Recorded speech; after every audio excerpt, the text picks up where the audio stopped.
ಬೆಂಗಳೂರವರೆಗೂ ಕೂಡ ಸುಮಾರು 10 ಜಿಲ್ಲೆಗೆ ನಮಗೆ ಕುಡಿಯೋ ನೀರಿಗೆ ಮತ್ತು ನದಿ ಪಾತ್ರಕ್ಕೂ ನೀರು ಬಿಡಲೇಬೇಕಲ್ಲ, ನಮಗೆ ಅಷ್ಟು ಬೇಕಾಗುತ್ತೆ.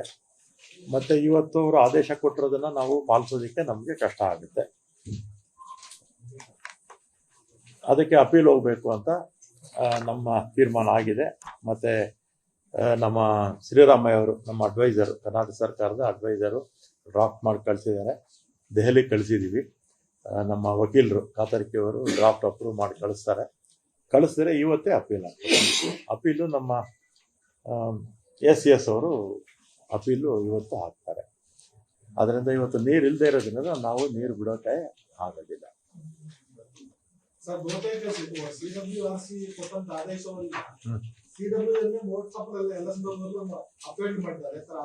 CWRC ಆದೇಶ ಕೊಟ್ಟರೆ ಅಪೀಲು ನಾವು CWMAಗೆ ಹೋಗ್ಬೇಕು, ಮಾನಿಟರಿಂಗ್ ಅಥಾರಿಟಿಗೆ ಹೋಗ್ಬೇಕು. CWMA ಮೇಲೆ ಸುಪ್ರೀಂ ಕೋರ್ಟ್ ಇದೆ. ಈಗ ನಾವು ತಕ್ಷಣಕ್ಕೆ CWMAಗೆ ಹೋಗ್ತಾ ಇದ್ದೀವಿ, ಮಾನಿಟರಿಂಗ್ ಅಥಾರಿಟಿಗೆ ಅಪೀಲ್ ಹಾಕೊಳ್ತಾ ಇದ್ದೀವಿ. ಇವತ್ತೇ ಅಪೀಲ್ ಹಾಕ್ತೀವಿ.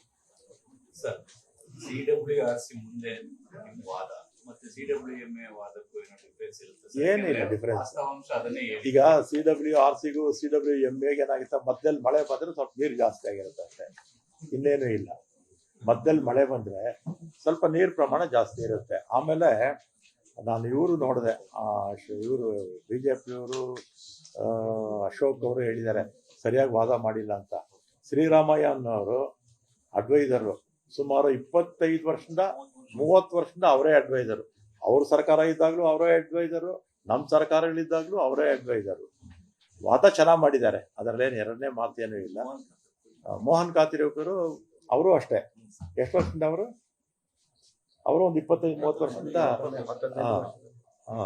ಎಷ್ಟು ಭಾಳ ವರ್ಷದಿಂದ ಕೂಡ ಅವರೇ ಕಾತರ್ಕಿಯವರು. ಎಲ್ಲ ಸರ್ಕಾರಗಳಿದ್ದಾಗಲೂ ಅವರೇ ವಕೀಲರು ಸುಪ್ರೀಂ ಕೋರ್ಟಲ್ಲಿ. ಆಮೇಲೆ ಶ್ರೀರಾಮಯ್ಯ ಅವರು ಕೂಡ ಅಡ್ವೈಸರು, ಎಲ್ಲ ಸರ್ಕಾರಗಳಿದ್ದಾಗಲೂ ಅವರೇ ಅಡ್ವೈಸರು. ಹಿಂದೆ ಮಧ್ಯದಲ್ಲಿ ಆಗ ನಾರಿಮನ್ ಅವ್ರನ್ನ ಕೆಲವು ಸಂದರ್ಭದಲ್ಲಿ ಬಳಸ್ಕೊಂಡಿದ್ವಿ. ಲೈವ್ 46 TMC ಇದೆ, ಅಂದರೆ ಡೆಡ್ ಸ್ಟೋರೇಜ್ ಬಿಟ್ಟು.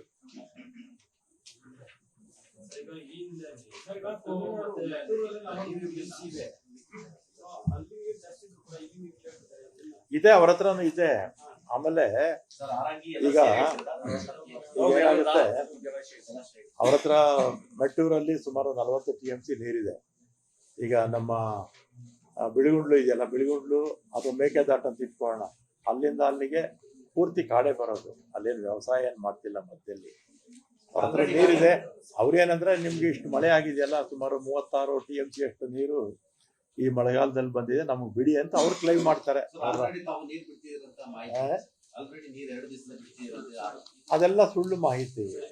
ಆಮೇಲೆ ಇನ್ನೊಂದು, ಈಗ CWRC ಇರ್ಬೋದು, CWMA ಇರ್ಬೋದು, ಅಥವಾ ಬಿಳಿಗುಂಡ್ಲು ಇರ್ಬೋದು, ಇದೆಲ್ಲ ಕೂಡ ಕೇಂದ್ರ ಸರ್ಕಾರ ಮಾನಿಟರ್ ಮಾಡ್ತಾರೆ. ಆಮೇಲೆ ಬಿಳಿಗುಂಡ್ಲಿನಲ್ಲಿ ಆಕ್ಚುಲ್ ಆಗಿ ಎಷ್ಟು ನೀರು ತಮಿಳ್ನಾಡಿಗೆ ಹೋಗುತ್ತೆ ಅಂತ ಅಲ್ಲಿ ಸಿಗುತ್ತೆ. ಇದೆಲ್ಲ ಕೂಡ ಡೇ ಟು ಡೇ ಅಲ್ಲ, ಪ್ರತಿ ಗಂಟೆಗೂ ಕೂಡ ಕೇಂದ್ರ ಸರ್ಕಾರಕ್ಕೆ ಮಾಹಿತಿ ಹೋಗ್ತಾ ಇರುತ್ತೆ. ಸುಮ್ಮನೆ ರಾಜಕೀಯ ಕಾರಣಗಳಿಗೆ ವಿರೋಧ ಪಕ್ಷದಲ್ಲಿದ್ದಾರೆ, ಅವರು ಆ ರೀತಿ ಮಾಡ್ತಾರೆ. ನಾವು ಇದುವರೆಗೂ ಕೂಡ ಕೊಟ್ಟಿರ್ತಕ್ಕಂಥದ್ದು ಜೂನಲ್ಲಿ 9.8 TMC ಬಿಡಬೇಕಾಗಿತ್ತು. ಆಮೇಲೆ ಜುಲೈಯಲ್ಲಿ 31 TMC ಬಿಡಬೇಕು. ಆಗಸ್ಟ್ಗೆ 45 TMC ಬಿಡಬೇಕಾಗುತ್ತೆ. ಆದರೆ ನಾವೀಗ ಬಿಟ್ಟಿರ್ತಕ್ಕಂಥದ್ದು 3.55 TMC ಅಷ್ಟೇ. ಜೂನು, ಜುಲೈ ಅಂದ್ರೆ ಇವತ್ತು ಎಷ್ಟು ತಾರೀಕು? ಇದುವರೆಗೂ ಕೂಡ ಅವ್ರ ಲೆಕ್ಕದ ಪ್ರಕಾರ 9-31 ಎಷ್ಟಾಯ್ತು? 40 TMC ಅಲ್ವಾ? 39 TMC ನಾವು ನೀರು ಬಿಡಬೇಕಾಗಿತ್ತು. ಅದು ಸಾಮಾನ್ಯ, ಅಂದ್ರೆ ಜನರಲ್ ಆಗಿ ಚೆನ್ನಾಗಿ ಮಳೆ ಆದ್ರೆ ಅಷ್ಟು ಬಿಡಬೇಕಾಗಿತ್ತು. ಈ ಸಲ ಮಳೆ ಆಗಿಲ್ಲ, ಕೇವಲ 3.5 TMC ಬಿಳಿಗುಂಡ್ಲಿಯಿಂದ ತಮಿಳುನಾಡಿಗೆ ಹೋಗಿದೆ. ಸರ್, ಇಷ್ಟೆಲ್ಲ ವಾದ ಆಗಿದ್ರು ಕೂಡ ಇದನ್ನ ಯಾಕೆ CWRC ಪರಿಗಣಿಸಲಿಲ್ಲ ಅನ್ನೋದು, ಮತ್ತೆ ಇದನ್ನ ಮತ್ತೆ ನೀವು CWMA ಹೋಗ್ತೀರಾ, ನೀವೇನು ಯಥಾವತ್ ಏನಿದೆ ಅದನ್ನೇ ನಾವು ಹೇಳ್ಬೇಕು, ಮಳೆ ಬಂದ್ರೆ ಒಂಚೂರು ಹೇಳ್ತೀವಿ ಅಂತ, ಮತ್ತೆ ಅದನ್ನ ಯಾವ ರೀತಿ ಪರಿಗಣಿಸೋದಕ್ಕೆ ನೀವು ಇದು ಮಾಡ್ತಾ ಇದ್ದೀರಾ? ಈಗ ನಮ್ಮ ವಾದ ಶ್ರೀರಾಮಯ್ಯ ಅವರು ಚೆನ್ನಾಗೇ ಮಾಡ್ತಾರೆ. ಸುಮಾರು ಒಂದು 25-30% ನಮ್ಮ ರಾಜ್ಯದ ಪರವಾಗಿ, ಅದರಲ್ಲೂ ವಿಶೇಷವಾಗಿ ಕಾವೇರಿ ನೀರಿನ ವಿಚಾರದಲ್ಲಿ ಎಲ್ಲ ಸರ್ಕಾರಗಳು, BJP ಸರ್ಕಾರ, JDS ಸರ್ಕಾರ, ಕಾಂಗ್ರೆಸ್ ಸರ್ಕಾರ ಇದ್ದಾಗಲೇ ಅವರೇ ವಾದ ಮಾಡಿದ್ದಾರೆ. ಈ ಸಲಿನೂ ಕೂಡ ಅವರೇ ವಾದ ಮಾಡಿದ್ದಾರೆ. CWMAಗೆ ನಮ್ಮ ACS ಅವರು ಹೋಗ್ತಾರೆ, ಶ್ರೀರಾಮಯ್ಯವರು ಅಲ್ಲೇ ಇರ್ತಾರೆ. ಅಂದ್ರೆ ಇದು CWRC ಆದೇಶನೇ ಸರಿ ಇಲ್ಲ CWRC ಅಂತ ನಿಮ್ಮ ವಾದ. ಯಾವುದು CWRC ಆದೇಶ ಸರಿ ಇಲ್ಲ, ಅವರು ಈ ತಾಂತ್ರಿಕ ಇದನ್ನ ಅಂಶಗಳು. ಈಗ ನಮ್ಮಲ್ಲಿ ಏನಾಗಿದೆ, ಮಳೆ ಇಲ್ಲ. ಒಟ್ಟು 30 ವರ್ಷಗಳಲ್ಲಿ 65.86% ಮಳೆ, ಅಂದರೆ 66% ಮಳೆ ನಮ್ಗೆ ಕಡಿಮೆ ಆಗಿದೆ. ಆಮೇಲೆ ಅಲ್ಲಿ ಕುಡಿಯೋ ನೀರಿಗೆ ಅವ್ರಿಗೇನು ತೊಂದರೆ ಇಲ್ಲ. ಎಲ್ಲಿ ಮೆಟ್ಟೂರು ಡ್ಯಾಮಲ್ಲಿ 40 TMC ಇದೆ. ನಮ್ಮಲ್ಲಿ ಇರ್ತಕ್ಕಂಥದ್ದೇ 4 ಡ್ಯಾಮ್ಸು ಸೇರಿ 46 TMC ಲೈವ್ ಇದೆ. ಅದರಿಂದ ನಮಗೆ ಬೇಕು ಅಂತ ನಾವು ಅದರ ಮೇಲೆ ಕಾವೇರಿ ವಾಟರ್ ಕ್ರೈಸಿಸ್ ಇಂದ ತಮಿಳುನಾಡು ಮತ್ತು ಕರ್ನಾಟಕ ಸೇರಿ 2 ರಾಜ್ಯಗಳ ಮಾತುಕತೆಗಳು ತೊಡಕಾಗುತ್ತೆ. ಯಾಕಂದ್ರೆ ಅವರೀಗ ಮೇಕೆದಾಟು ವಿಚಾರವಾಗಿ ಪ್ರಧಾನಿಯವರಿಗೆ ಪತ್ರವನ್ನು ಬರೆದಿದ್ದಾರೆ. ಈಗಾಗಲೇ ತಾವು ನೀರು ಬಿಡಬೇಕಂತ ಹೇಳಿದಾಗ 2 ರಾಜ್ಯದ ರೈತರು ಹೋರಾಟವನ್ನು ಆರಂಭಿಸಿದ್ದಾರೆ. ಈಗ ಒಂದು ಮೇಕೆದಾಟು ವಿಚಾರದಲ್ಲಿ 2025ರಲ್ಲಿ ಅವ್ರು ಹಾಕಿದ್ದಂಥ ಮಿಸ್ಲೇನಿಯಸ್ ಅಪ್ಲಿಕೇಶನ್ ವಜಾ ಆಗಿದೆ. ಅದ್ರ ಮೇಲೆ IA ಹಾಕ್ಕೊಂಡಿದ್ರು, ಅದು 2026ರಲ್ಲೇ ವಜಾ ಆಗಿದೆ. ಮತ್ತು ಸುಪ್ರೀಂ ಕೋರ್ಟ್ ಮೊನ್ನೆ ಇದರಲ್ಲಿ ಪಾರ್ಲಿಮೆಂಟಲ್ಲೂ ಕೂಡ ಸನ್ಮಾನ್ಯ ಇವರು ರಾಜ್ಯಸಭಾ ಸದಸ್ಯರು ಅನ್ಬುಮಣಿ ರಾಮದಾಸ್ ಅವರು ಪ್ರಶ್ನೆ ಕೇಳಿದಾಗ ಅಕ್ಕಪಕ್ಕದ ರಾಜ್ಯಗಳ ಅನುಮತಿ ಬೇಕಾಗಿಲ್ಲ ಮೇಕೆದಾಟಿಗೆ ಅಂತ ಭಾಳ ಸ್ಪಷ್ಟವಾಗಿ ಹೇಳಿದ್ದಾರೆ. ಅದರಿಂದ ಇದು ನಮಗೆ DPR ನಾವು ಏನೋ ಮೈನರ್ ಚೇಂಜಸ್ ಮಾಡಿ ಕಳಿಸ್ತಾ ಇದ್ದೀವಿ. ಅದಾದಮೇಲೆ ನಮ್ಮ ಫಾರೆಸ್ಟ್ ಲ್ಯಾಂಡ್ ಇದೆಯಲ್ಲ, ಅದಕ್ಕೆ ಆಲ್ಟರ್ನೇಟ್ ನಾವು ಕೊಟ್ಟು ಕ್ಯಾಬಿನೆಟ್ ತೀರ್ಮಾನ ತಗೊಂಡ್ರೆ ಡ್ಯಾಮು ಕಟ್ಟೋದಕ್ಕೆ ಏನು ತೊಂದರೆ ಇಲ್ಲ. ಅವ್ರು ಏನಕ್ಕೆ ಯಾವ ವಿಚಾರಕ್ಕೆ ಬರ್ತಾ ಇದ್ದಾರೆ ಅಂತ ನಮಗೆ ಸ್ಪಷ್ಟವಾಗಿ ಗೊತ್ತಿಲ್ಲ. ಕಾವೇರಿ ಇರಬಹುದು, ಅದ್ರ ಜೊತೆ ಇನ್ನು ಡಿಸ್ಟ್ರೆಸ್ ಫಾರ್ಮುಲಾ ಈ ಡ್ರೌಟ್ ಸಂದರ್ಭದಲ್ಲಿ ಡಿಸ್ಟ್ರೆಸ್ ಫಾರ್ಮುಲಾ ಅಪ್ಲೈ ಮಾಡಬೇಕು ಅಂತ ಅದನ್ನ ಯಾಕೆ ಇದುವರೆಗೆ ನೀವು ಅದನ್ನ ಎಕ್ಸಿಕ್ಯೂಟ್ ಮಾಡಬೇಕು ಅಂತ ಒತ್ತಾಯ ಮಾಡಿಲ್ಲ? ಡಿಸ್ಟ್ರೆಸ್ ಫಾರ್ಮುಲಾ ಮೇಲೆನೆ ಅವ್ರು ಹೇಳಿರೋದು, ಆದ್ರೆ ನಾವು ಬಿಡೋಕ್ಕಾಗಲ್ಲ ಅಂತ. ಈಗ ನಮಗೆ 36 TMC ನಮ್ಮ ನೀರು ಬಂದಿದೆ. ಈ ಮಳೆಗಾಲದಲ್ಲಿ 36 TMC ನಮ್ಗೆ ನೀರು ಬಂದಿದೆ ನಮ್ಮ 4 ಡ್ಯಾಮ್ಸ್ಗೆ. ಅದ್ರ ಮೇಲೆ ಅವ್ರು ಆ ರೀತಿ ಮಾಡಿರ್ಬೋದು. ಆದರೂ ಕೂಡ ಅವ್ರು ಏನೇ ಮಾಡಿದ್ರು ಕೂಡ ನಮಗೆ ನೀರಿನ ಕೊರತೆ ಇದೆ. ಅವ್ರಿಗೆ ಸಫಿಷಿಯೆಂಟಾಗಿ ನೀರಿದೆ ಮೆಟ್ಟೂರು ಡ್ಯಾಮಲ್ಲಿ. ಕುಡಿಯೋ ನೀರಿಗೆ ಅವ್ರಿಗೇನು ಸಮಸ್ಯೆ ಇಲ್ಲ.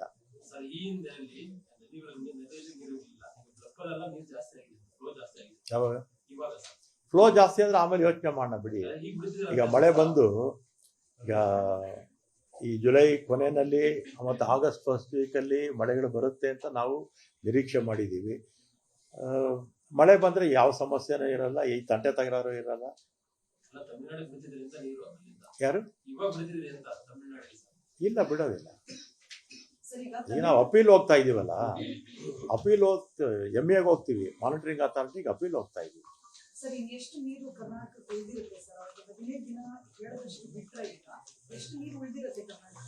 ಅಲ್ಲಿ ಏನಾಗುತ್ತೆ, 3,500 TMC ಇದು ಕ್ಯೂಸೆಕ್ಸ್ ಅಷ್ಟು ಬಿಟ್ಟರೆ ಅದು 200 ಕಿಲೋಮೀಟ್ರು ಹರ್ಕೊಂಡು ಹೋಗ್ಬೇಕು. 200 ಕಿಲೋಮೀಟ್ರ್ ಹರ್ಕೊಂಡು ಹೋಗ್ಬೇಕಾಗಿದ್ರೆ ಸುಮಾರು ನಾಳೆನೇ ಇದೆಯಾ? ಆಯಿತು, ಓಕೆ. ಬರೀ 3,500 ಬಿಟ್ಟರೆ ಆಗಲ್ಲ. ಒಂದು 5,000 TMC ಅಷ್ಟು ಕ್ಯೂಸೆಕ್ಸ್ ಬಿಟ್ಟರೆ ಮಾತ್ರ ಬಿಳುಗುಂಡ್ಲಿಗೆ ರೀಚ್ ಆಗೋದು. ಯಾಕಂದರೆ ಮಧ್ಯಲೆಲ್ಲ ಇದೆಲ್ಲ ಇರುತ್ತಲ್ಲ. ಹಾಂ, ಮಳೆ ಬಿದ್ದಂಥ ಸಂದರ್ಭದಲ್ಲಾದರೆ ಬೇಗ ನೀರು ಹೋಗ್ಬಿಡುತ್ತೆ. ಈ ಮಳೆ ಇಲ್ವಲ್ಲ. ನನ್ನ ಮನೆ ಮುತ್ತತ್ತಿಗೆ ಹೋಗಿದ್ನಲ್ಲ, 1 ಡ್ರಾಪ್ ನೀರು ಮುಂದಕ್ಕೆ ಹೋಗ್ತಿಲ್ಲ. ಎಷ್ಟಿದೆ ಅಷ್ಟೇ ಇದೆ, ಸ್ಟಾಗ್ನೆಂಟ್.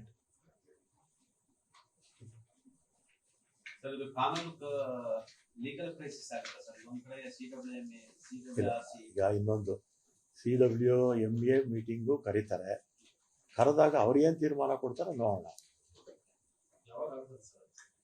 ಟೈಮ್ ಕೊಡ್ತಾರೆ. ನಿನ್ನೆ ತನ ಇದಾಗಿದ್ದು RC ರೆಗ್ಯುಲೇಟರಿ ಕಮಿಟಿ ನಿನ್ನೆ ಆಯಿತು. ಆಮೇಲೆ ನಾವು ಇವತ್ತು ಅಪೀಲ್ ಹಾಕೊಳ್ತಾ ಇದ್ದೀವಿ. ಅವರು ಸಮಯ ಕೊಡ್ತಾರೆ. ಈಗ ಒಂದು ನಿಮಿಷ, ನಾವೇನಾದ್ರು ನೀರು ಬಿಡ್ತೀವಿ ಅಂತ ಹೇಳಿದ್ದೀವ? ನಾವು ಅಪೀಲ್ ಹೋಗ್ತೀವಿ ಅಂತಾನೆ ಹೇಳಿದ್ದೀವಿ.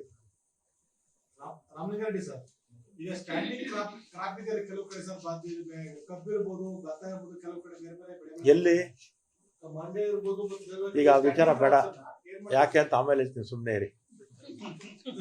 ಫೈನಲ್ ಡಿಸಿಷನ್ ನೀರ್ ಬಿಡಲ್ಲ ಅಷ್ಟೇ. ಹಾ? ನೀರ್ ಬಿಡಲ್ಲ ಫೈನಲ್ ಡಿಸಿಷನ್. ಇಷ್ಟೊತ್ತು ಹೇಳಿದ್ದೇನೆ ನಾನು. ನಾವು ಅಪೀಲ್ ಹೋಗುವಾಗ ಬಿಡೋದಿಲ್ಲ ಅಂತಾನೆ ಅದ್ರ ಅರ್ಥ. ನೀರು ಬಿಡೋದಿಲ್ಲ ಹೇಳೋದನ್ನ ಸರಿಯಾಗಿ ಹೇಳಿ ಸರ್. ರೈತರಿಗೆ ತಮಿಳ್ನಾಡಿಗೆ ಯಾಕೆ? ನೀರು ಬಿಡೋದಿಲ್ಲ, ತಮಿಳ್ನಾಡಿಗೆ ಬಿಡೋದು, ರೈತರಿಗೆ ಬೆಳೆಗೆ ಬಿಡೋದು. ಕೆಲವು ಆಫ್ ದಿ ರೆಕಾರ್ಡ್ ನಿಮ್ಗೆ ಹೇಳ್ತೀನಿ. ನಾವು ತಮಿಳ್ನಾಡಿಗೆ ನೀರು ಬಿಡೋ ಸ್ಥಿತಿಲಿ ಇಲ್ಲ.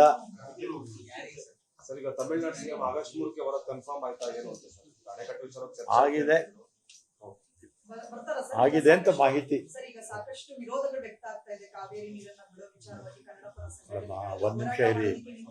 ತಮಿಳ್ನಾಡು ಸಿಎಂ ಅಂದ್ರೆ ಇನ್ನು ಅಧಿಕೃತವಾಗಿ ಬಂದಿಲ್ಲ. CM, ಆ CM, ನಮ್ಮ CM ಮಾತಾಡಿದ್ದಾರೆ, ಇಬ್ರು ಮಾತಾಡಿದ್ದಾರೆ. ಇವತ್ತು ನಾಳೆ ಗೊತ್ತಾಗತ್ತೆ, ನಿಮ್ಗೆಲ್ಲ ಮಾಹಿತಿ ಕೊಡಿ. ಸರ್, ಈಗ ಕೇಂದ್ರ ಸರ್ಕಾರ ಅಕ್ಕಪಕ್ಕದ ರಾಜ್ಯಗಳ ಅನುಮತಿ ಅಗತ್ಯ ಇಲ್ಲ ಅಂತ ಸ್ಪಷ್ಟವಾಗಿ ಹೇಳ್ಬಿಟ್ಟಿದ್ದಾರೆ. ಅರ್ಜಿ ವಜಾ ಆಗಿದೆ.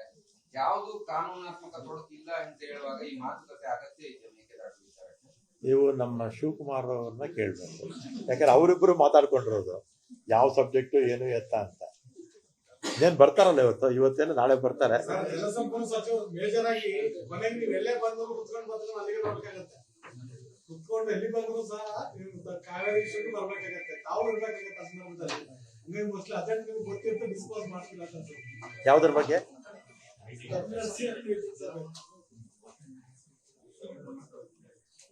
ಇನ್ನೇನಾದ್ರು ಇದೆಯಾ? ರಾಜಕೀಯ ಸ್ವರೂಪ ಪಡ್ಕೊಂಡಿದೆ. ಬಿಜೆಪಿ ಅವರು ಕೂಡ ಈ ತಿಂಗಳು 31ಕ್ಕೆ ಅಲ್ಲಿ ಮಂಡ್ಯದೊಳಗೆ ಪ್ರತಿಭಟನೆ ಮಾಡ್ತಾ ಇದ್ದಾರೆ. ಆಮೇಲೆ ಬಿಜೆಪಿಯವರು ಅಥವಾ ಇನ್ಯಾರಾದ್ರೂ ಕೂಡ ನಾವೇನಾದ್ರೂ ನೀರು ಬಿಡ್ತೀವಿ ಅಂತ ಹೇಳಿದ್ರೆ ಅವ್ರು ಪ್ರತಿಭಟನೆ ಮಾಡ್ಬೇಕಪ್ಪ. ನಾವೇನು ಬಿಡ್ತೀವಿ ಅಂತ ಹೇಳಿಲ್ವಲ್ಲ. ನಾವು ಅಪೀಲ್ ಹೋಗ್ತಾ ಇದೀವಿ ಅಂತ ಹೇಳ್ತಾ ಇದೀವಿ, ಮೇಲ್ಮನವಿ ಸಲ್ಲಿಸ್ತಾ ಇದೀವಿ ಅಂತ ಹೇಳ್ತಾ ಇದೀವಿ. ಯಾಕೆ ಪ್ರತಿಭಟನೆ ಮಾಡ್ತಾರೆ? ಅಲ್ಲ, ಈ ರೈತರ ಪ್ರತಿಭಟನೆ ಎಲ್ಲ ಒಂದ್ ಕಡೆ CWMA ಮುಂದೆ ನಾವು ವಾದ ಮಾಡೋದಕ್ಕೆ ಪೂರಕ ಅನ್ಸಲ್ಲ ಸರ್. ಈಗ ಈ CWMA, CWRC, ಈ 30 ವರ್ಷದಿಂದಲೂ ಕೂಡ ಯಾರು ವಾದ ಮಾಡ್ತಾ ಇದ್ದಾರೆ ಅವರೇ ಇವತ್ತು ಮಾಡ್ತಾ ಇರೋದು. ಬಿಜೆಪಿಯವ್ರಿಗೂ ಅವರೇ ವಾದ ಮಾಡ್ತಾ ಇದ್ರು. ಅವ್ರ ಸರ್ಕಾರ ಇದ್ದಾಗ, ನಮ್ಮ ಸರ್ಕಾರ ಇದ್ದಾಗಲೂ ಅವರೇ ವಾದ ಮಾಡ್ತಾರೆ. ACS ಬದಲಾವಣೆ ಆಗಿರ್ಬೋದು ಅಷ್ಟೇ. ಅವರು ವಿಪಕ್ಷದಲ್ಲಿದ್ದಾರಲ್ಲ, ಆ ರೀತಿ ಮಾತಾಡ್ತಾರೆ. ಸರ್, ಕುಡಿಯೋ ನೀರಿಗೆ ಪ್ರಾತಿನಿಧ್ಯ ಕೊಡಬೇಕು ಅಂತ ಹೇಳಿ ಸಾಕಷ್ಟು ಸರಿ ಹೇಳಿದ್ದಾರೆ. ಆದ್ರೂ ಕೂಡ ಯಾಕೆ ಸರ್ ತಮಿಳುನಾಡು ಪರವಾಗಿ ಪ್ರತಿ ಬಾರಿ ನಿಲ್ಲುತ್ತೆ? ನೀವು ಹೇಳಿದ್ದನ್ನ ನಾವು ಮಾನಿಟರಿಂಗ್ ಅಥಾರಿಟಿಗೆ ಹೇಳ್ತೀವಿ. ಸರ್, ಇತಿಹಾಸದಲ್ಲಿ ರಾಮಲಿಂಗಾರೆಡ್ಡಿ ಸರ್, ನಮ್ಮ ರಾಜ್ಯದಲ್ಲಿ ಕುಡಿಯಕ್ಕೆ ನೀರು ಬಿಟ್ರಿ, ಅವ್ರು ಮತ್ತೆ ಕೋರ್ಟ್ ಹೋಗ್ತೀವಿ ಅಂತ ನೀರು ಬಿಟ್ಬಿಟ್ಟೆ ನೀವು ಅರ್ಜಿ ಹಾಕೊಂಡಿರ್ತೀರಾ. ಎಲ್ಲಿ? ನೀರು ಬಿಟ್ಟೇ ಬಿಟ್ಟಿರ್ತೀರಾ. ಎಲ್ಲಿ? ಒಂದ್ ವೇಳೆ ಅವ್ರು ಕೋರ್ಟ್ಗೆಲ್ಲ ಹೋದ್ರೆ ಅವ್ರು ಏನ್ ಅರ್ಜಿ ಹಾಕಕ್ ಮೊದಲು ನೀರು ಬಿಟ್ಟಿರ್ತೀರಾ. ಈಗ ಯಾರಿಗೂ ಸಬ್ಸಿಡಿ ಕೊಡೋದಾಗೇನೆ ಒಂದ್ ನಿಮಿಷ, ಆ ರೀತಿ ಇನ್ನೊಂದು ಆ ರೀತಿ ಎಲ್ಲ ಮಾಡಕ್ ಆಗೋದಿಲ್ಲ. ಸರ್, CWMA ಕೊಟ್ಟ ಆರ್ಡರ್ಗಳು ಹೇಗಿದೆ? ನೀವು ಮೊದಲು ನೀರು ಬಿಟ್ಬಿಟ್ಟು ಬನ್ನಿ ಅಂತ ಹೇಳಿದೆ. ಈಗ ಅವರು ನಾವು ಊಹೆ ಮಾಡಿಕೊಂಡು ನಾನು ಹೇಗೆ ಮಾತಾಡಕ್ಕಾಗತ್ತಾ? ಊಹೆ ಮಾಡಿಕೊಂಡು ನಾನೀಗ ಮಾತಾಡಕ್ಕೆ ಹೋಗೋದಿಲ್ಲ. ಆಮೇಲೆ ಈಗ ನಾನು ಮಾತಾಡ್ತಿರೋದಲ್ಲ, ಒಂದ್ ನಿಮಿಷ ರಾಜಪ್ಪ, ಈಗ ನಾನು ಏನ್ ಮಾತಾಡ್ತಾ ಇದ್ದೀನಿ ಅಂದ್ರೆ ಎಲ್ಲರೂ ಅಬ್ಸರ್ವ್ ಮಾಡ್ತಾ ಇರ್ತಾರೆ. ಅದರಿಂದ ನಾವು ಅಪೀಲ್ ಹೋಗ್ತಾ ಇದ್ದೀವಿ. ಈಗ ನಾವು ನೀರು ಬಿಡಲ್ಲ, ಅಪೀಲ್ ಹೋಗ್ತಾ ಇದ್ದೀವಿ. ಮುಂದಕ್ಕೆ ಆಮೇಲೆ ಮಾತಾಡ. ಕರ್ನಾಟಕ ನ್ಯೂಸ್ ಬೀಟ್ ಫಾಲೋ ಮಾಡಿ, ಸಬ್ಸ್ಕ್ರೈಬ್ ಮಾಡಿ.